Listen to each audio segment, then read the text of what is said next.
Alors pour moi, c'est très intéressant parce que ça montre l'effet de la face de Jésus ne me touche pas. C'est-à-dire que Marie-Madeleine me paraît un archétype du parcours de sublimation. Euh, donc, bon, il faut revenir peut-être à la définition de la pulsion, hein, c'est-à-dire une force semi-somatique, semi-psychique, donc très marquée dans le corps. Et tout le travail de la sublimation, ça va être de dériver cette pulsion, donc charnelle au départ, vers quelque chose. Alors Freud disait une activité plus noble et socialement valorisée.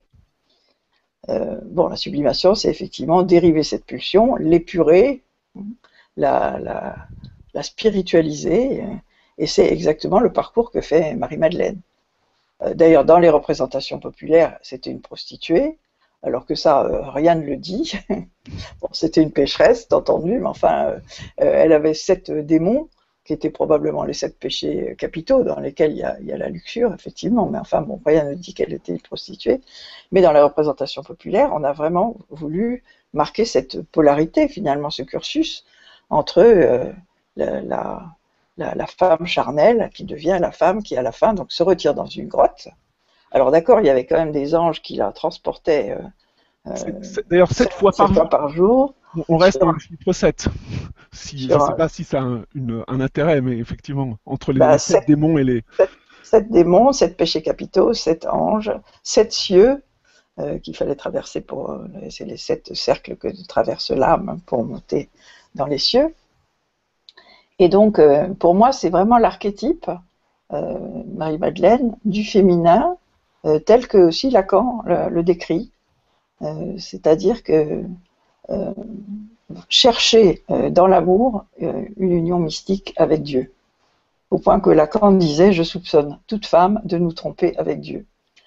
Et donc Marie-Madeleine paraît vraiment, puisque évidemment dans la personne de Jésus, elle voyait un Dieu, bon, et pour cause peut-être, puisque c'en était peut-être un, mais en tout cas, elle m'a paru pour ça, c'est pour ça que je l'ai étudiée, dans ce sens-là, comme un archétype de tout ce que Lacan décrit comme la façon dont la femme vit l'amour, c'est-à-dire comme une jouissance mystique.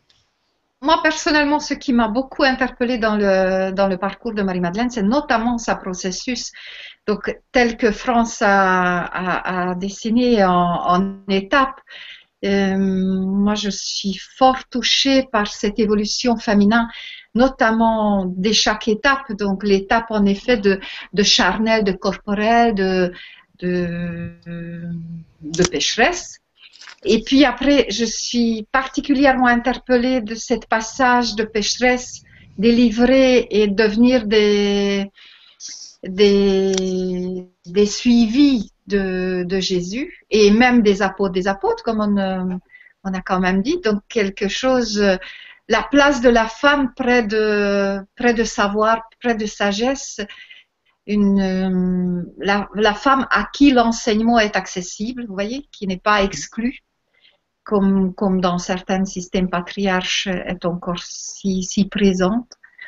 Et puis, en effet, la souffrance et la recherche de l'amour perdu est terminée avec, voilà, avec une sublimation ou avec une introspection, une introversion, un endroit